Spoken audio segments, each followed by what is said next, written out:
What's up, guys? It's Gamer V-Girl here. So, just here. Let me take a drink first. This is different than I thought. Wait, how do I? Oh, I wanted full screen. Hang on. Okay, well, no full screen. This game is not suitable for children or those who are easily disturbed. Individuals suffering from anxiety or depression may not have a safe experience playing this game. For content warnings. Oh, why would that be there? You agree that I am? Huh, that was weird.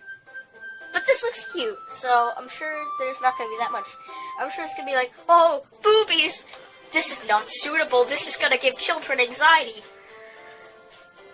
But if something bad happens, don't worry. I'm not a piece of trash. Logan Paul.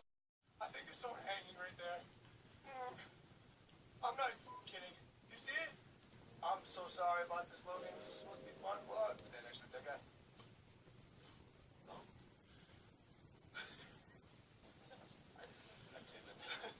It's sinking in, bro. What's it supposed to? Why am I still here? What the f are we doing? I've never seen it. Like. I've never discovered. Let's just do Alex. Yeah, Alex, that works. Hey!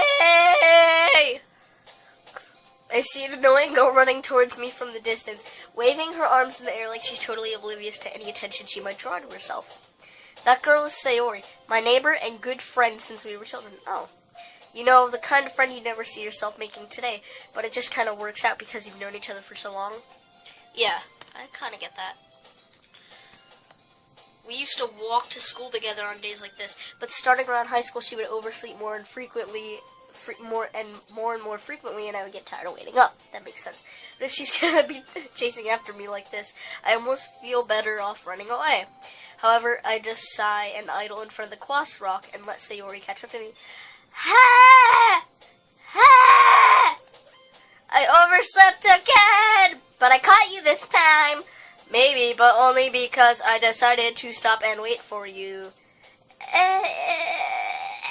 You say that like you were thinking about ignoring me. That's mean, Alex. Well, if people stare at you for acting weird, then I don't want them to think we're a couple or something. Fine. But you did wait for me after all. I guess you don't have it in you to be mean even if you want to. Whatever you say, Sayori. Badunch pun. We cross the street together and make our way to school. As we draw near, the street becomes increasingly speckled with other students making their daily commute. Oh, what? By the way, Alex, have you decided on a club to join yet? A club? I told you already, I'm not really interested in joining any clubs. I haven't been looking either. That's not true. You told me you would join a club this year. Did I? I'm sure it's possible that I did in one of her many conversations where I dismissively go along with whatever she's going about. Sayori likes to worry a little too much about me when I'm perfectly content just getting by on the average while spending my free time on games and anime. I was talking about how I was worried that you won't learn how to socialize or have any skills before college. Your happiness is really important to me, you know. And I know you're happy now, but I'd die at the thought of you becoming a NEET in a few years because you're not used to the real world. Hey, what's a NEET? Oh, not in education or employment training. Oh, okay. That makes much more sense. I'm a NEET! Oh, okay. So, yeah. Alright. You trust me, right? Don't make me keep worrying about you. Alright. I'll look at a few clubs if it makes you happy. No promises, though. Will you at least promise me you'll try a little? Yeah, I guess I'll promise you that. Yeah. Screw off, please.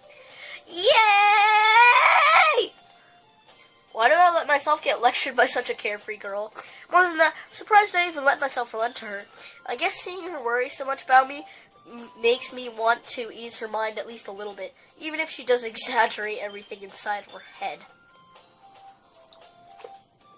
The school day is as ordinary as ever, and it's over before I know it. After I pack up my things, I stare blankly at the wall, looking for an ounce of motivation. Clubs. Sayori wants me to check out some clubs. I guess I have no choice but to start with the anime club. Hello! Sayori. Sarah must have come into the classroom while I was spacing out. I look around and realize that I'm the only one left in the classroom. I thought I'd catch you coming out of the classroom, but I saw you just sitting here and spacing out, so I came in. Honestly, you're even worse than me sometimes. I'm impressed. You don't need to wait up for me if it's going to make you late to your own club. Well, I thought you might need some encouragement, so I thought, Know what? Well, you could come to my club. Sayori. Yeah! There's no way I'm going to your club. Meanie! Sayori is vice president of the literature club. Not that I was ever aware she had any interest in literature. In fact, I'm 99% sure she only did it because she thought it would be fun to help start a new club. Since she was one of the first to show interest after the one who proposed the club, she inherited the title vice president. That said, my interest in literature is guaranteed to be even less. Yeah, I'm going to the anime club. Come on, please. Why do you even care so much anyways? Well, I kind of told the club yesterday I would bring in a new member. And Natsuki made cupcakes and everything. Don't make promises you can't keep. I can't tell if Sayori is really that much of an airhead, or if she's so cunning as to have planned all this out. I let out a long sigh.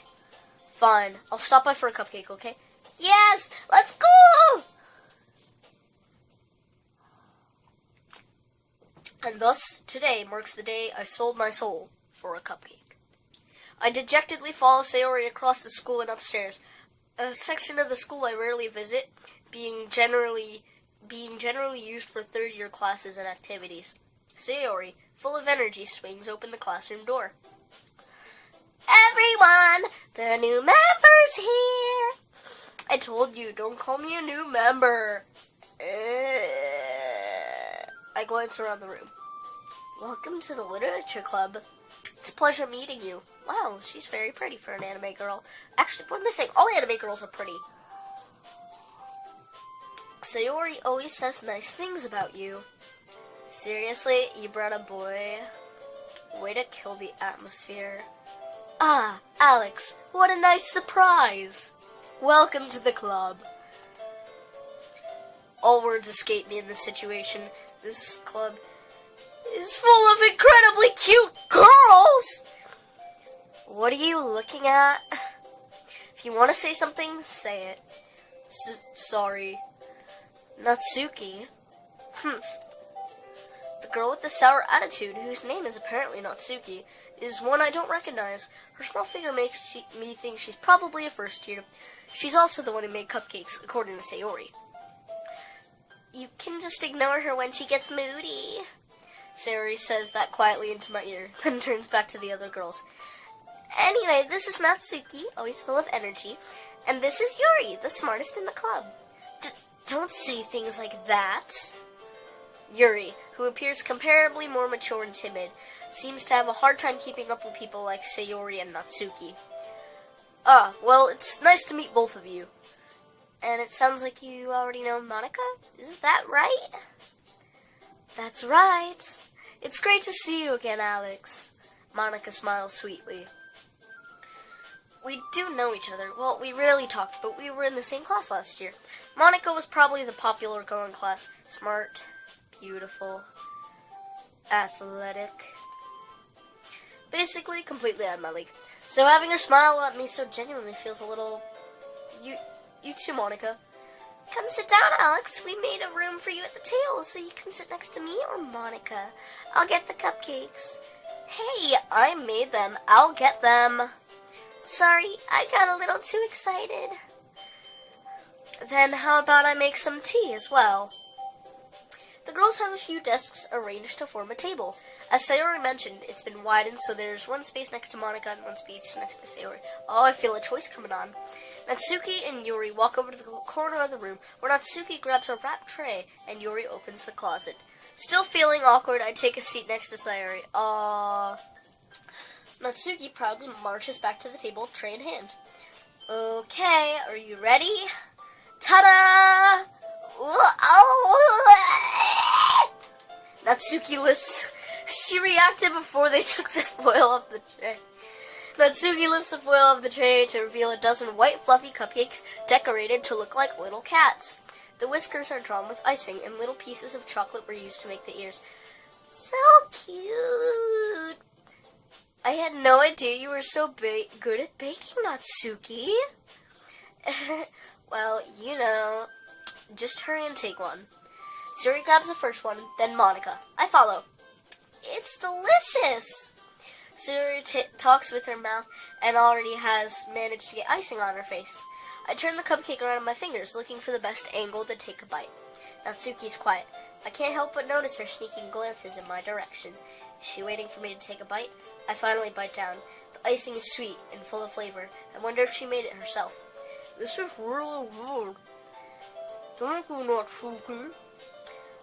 Why are you thanking me? It's not like I... Haven't I heard this somewhere before?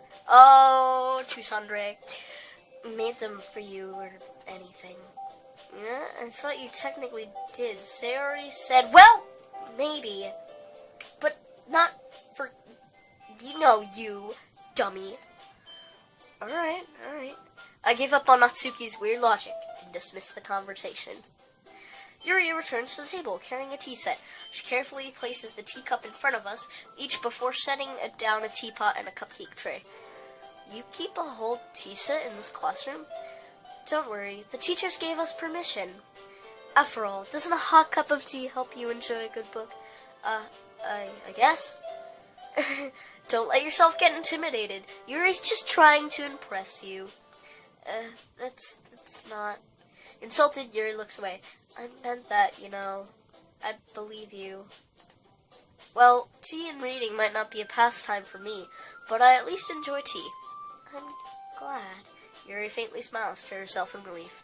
Alright guys, so that is it for this episode of Doki Literature Club! I wonder if it's like Fight Club, where it's like, do no... What's that Fight Club saying? What is it? First rule of Fight Club is, you do not talk about Fight Club. Second rule of Fight Club is, you do not talk about Fight Club. Alright, love you guys, bye!